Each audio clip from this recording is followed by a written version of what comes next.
The pain in my stomach was unbearable. I tried to keep calm, but the weight of my body and the pressure on my belly made it hard to breathe. I gasped for air, and suddenly, I felt a sharp kick. It wasn't the baby, it was him. My husband's foot struck me with an alarming force, sending shockwaves of pain through my body.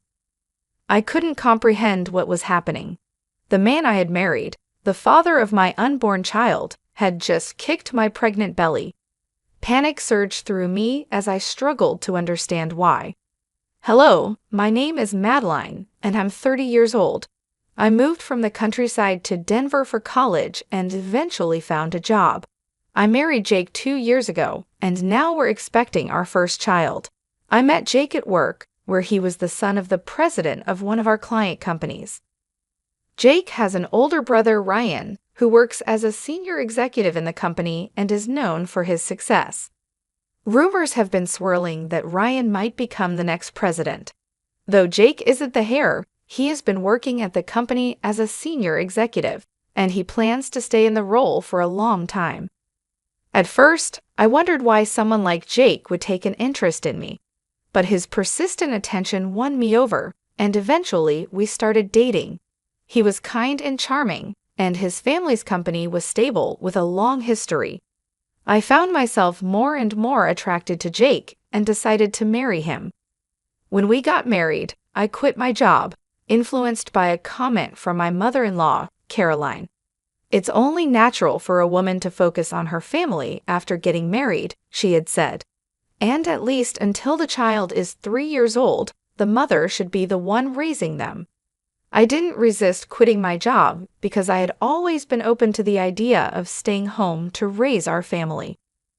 When I announced my pregnancy, Caroline was thrilled, but she immediately commented on how my sister-in-law, Lindsay, hadn't quit her job even after having children. It's disgraceful to send kids to preschool while their mother works. It makes our family look bad, Caroline would say whenever we visited her. Jake, too, would echo his mother's complaints, often agreeing with her when she badmouthed Lindsay. It felt strange and uncomfortable to hear them speak so negatively about Lindsay, but I stayed quiet, not wanting to cause tension. Unfortunately, my silence made them think I shared their opinions, and their gossip only escalated. Time passed, and despite how harshly Jake sometimes treated me, I began to think that I was at least better off than Lindsay. That thought helped me cope with the increasing demands and criticisms from both Jake and Caroline. As time went on, my pregnancy progressed, and I reached 9 months. At a recent checkup, everything seemed on track, and we found out we were having a baby girl. I was excited and told Jake right away, but he didn't seem too interested. Maybe men have a harder time connecting with the baby until they're born, I thought, trying to brush it off. We welcomed the new year, and as was tradition, we visited Jake's family home for a large family gathering. Even Jake's brother, Ryan, and his wife, Lindsay, who usually didn't visit often, came with their kids. "Happy New Year, Madeline. How are you feeling?" Lindsay asked when we arrived. Before I could answer, Jake jumped in, his tone dismissive. "She's fine. Don't worry about it." He forced a smile at Lindsay before walking away without properly greeting her. Caroline quickly pulled me aside as soon as I walked into the house. "Madeline, I've been waiting for you. It's been so lonely without anyone to talk to," she said, her tone cheerful but her words tinged with criticism. Lindsay was right there, but it was as if Caroline didn't even acknowledge her presence. I gave a polite smile and nodded, trying to keep the peace. As the evening went on, the family gathered for dinner. Caroline, Lindsay, and I were in the kitchen, preparing food for everyone. There were about 15 relatives, including Jake's father, Richard, and his siblings, all gathered in the living room, where Jake was loudly toasting and boasting about work. I could hear him over everyone else, talking about how things were going smoothly at work, and how Madeline listens to me and Mom, so life's great with a good wife. It wasn't a compliment. I could tell it was a dig at Ryan and Lindsay. I kept quiet, but my stomach was starting to hurt from all the running around. Lindsay was the first to notice.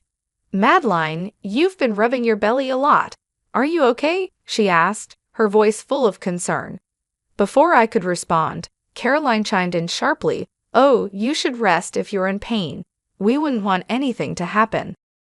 Taking her advice, I sat down in a chair in the room next to the living room, rubbing my belly and trying to relax.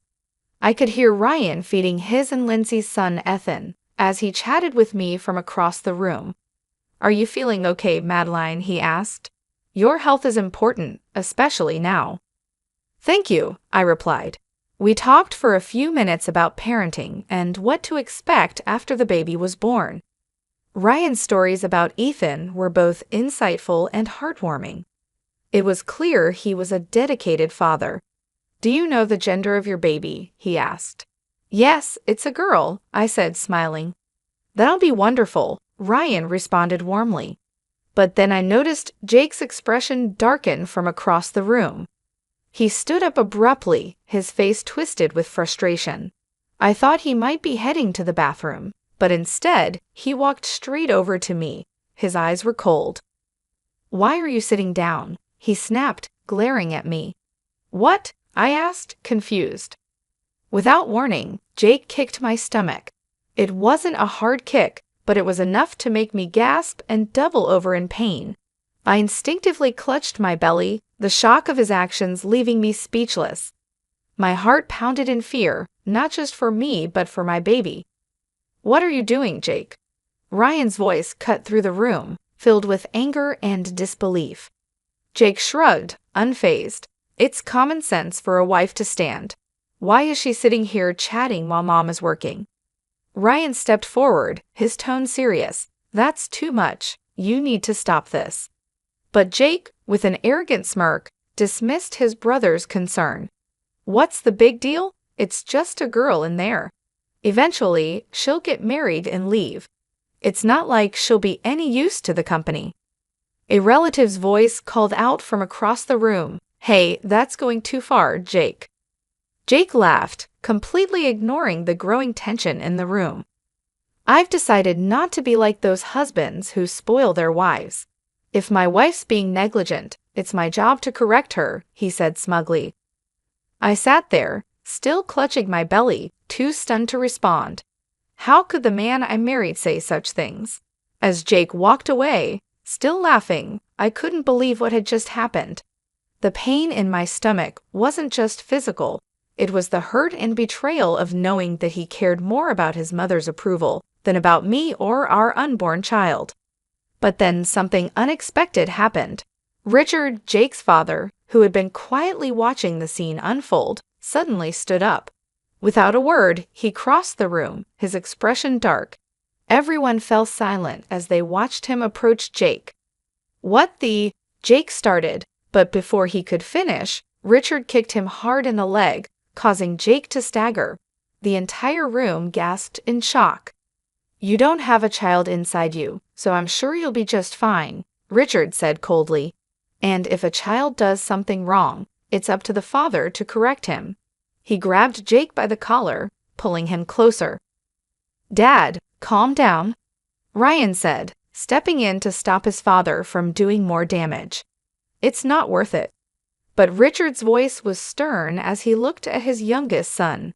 "Aren't you upset, Ryan? He's been talking down to you all this time." Ryan just shook his head, letting out a small laugh. "No, I'm not upset. I actually feel sorry for him." "What?" Jake spat, his face red with anger and embarrassment. Ryan sighed. "It's true. You've been so obsessed with the idea of becoming president that you've completely forgotten what really matters, family.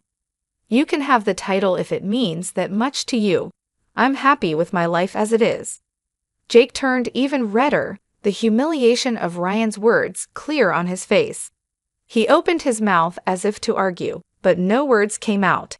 He looked around the room, seeing the disapproving stares from the other family members. It was as if the reality of the situation had finally hit him. "That's enough," Lindsay said, stepping in to break the tense atmosphere. She looked at Richard. "Thank you for standing up for Ryan." Then she turned to Jake. Jake, you need to apologize. To everyone? Richard gave a sharp nod, his gaze still fixed on his son. That's right. You owe everyone in this room an apology, especially Madeline. Jake, visibly shaken, looked down at the floor. Slowly, he walked over to me. I instinctively covered my belly, afraid he might lash out again. But instead, Jake knelt down in front of me, his voice shaky. Madeline, I'm sorry. I was wrong. His eyes filled with tears as he glanced at my stomach. The baby, I'm so sorry. I shouldn't have done that. Behind him, Caroline stood up, her face pale. Lindsay, I'm sorry. I said terrible things about you. And Madeline, I've been too hard on you. Please forgive me. Lindsay gave a small, reassuring smile. It's okay, Caroline, but you should really be apologizing to Madeline.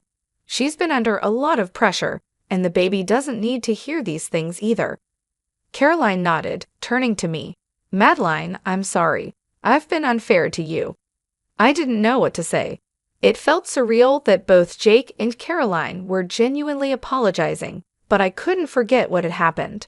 I managed a small nod, but inside, I knew things would never be the same. Richard, however, wasn't satisfied. Jake, Caroline, I think it's time for both of you to leave. I don't want to see either of you right now.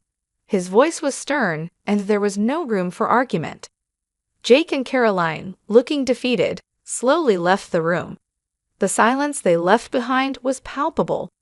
Finally, a relative spoke up, trying to ease the tension. Come on, Madeline, Lindsay, let's all sit down and eat. I smiled weakly, and for the first time that evening, I felt a sense of relief. Sitting next to Lindsay, surrounded by the rest of the family, I finally felt some peace. In the aftermath of that night, Richard's anger toward Jake didn't fade quickly. Jake was banned from the family home for the foreseeable future, and his dreams of becoming president vanished. Though he continued to work at the company, there was no longer any sign of advancement. He was stuck in his position, a far cry from the executive role he had envisioned for himself. Unable to forgive Jake for kicking me during my pregnancy, I suggested a separation. He offered a deep apology, promising never to drink alcohol again and to change his ways, but I wasn't convinced. Jake had nowhere else to go, so he ended up staying at the company, managing to get by with takeout meals and showering at a nearby gym. Over time, the stress of his new life took its toll on Jake. He lost a significant amount of weight within a month, but continued working hard and frequently checked in on me. Do you need anything? How's your health? He would ask in texts, gradually wearing down my defenses. Against my better judgment, I eventually allowed Jake to return home. When he came back, Jake apologized once more, and surprisingly, he seemed like a changed man. He no longer complained about housework, and even began taking the initiative to help around the house. You rest, Madeline, he would say, especially as my pregnancy progressed and I became less mobile. Richard, noticing Jake's changes, eventually allowed him to visit the family home again. Caroline, too, had become much quieter, no longer speaking ill of Lindsay. It seemed the events of that night had changed everyone. I want to work hard for my family now, Jake often said, his tone more genuine than I'd ever heard before. Not just for the company. Though I can never fully forgive him for what he did, I believe people can change. With Jake's newfound sense of responsibility and care, I feel confident that we can welcome our baby into a better, more peaceful home.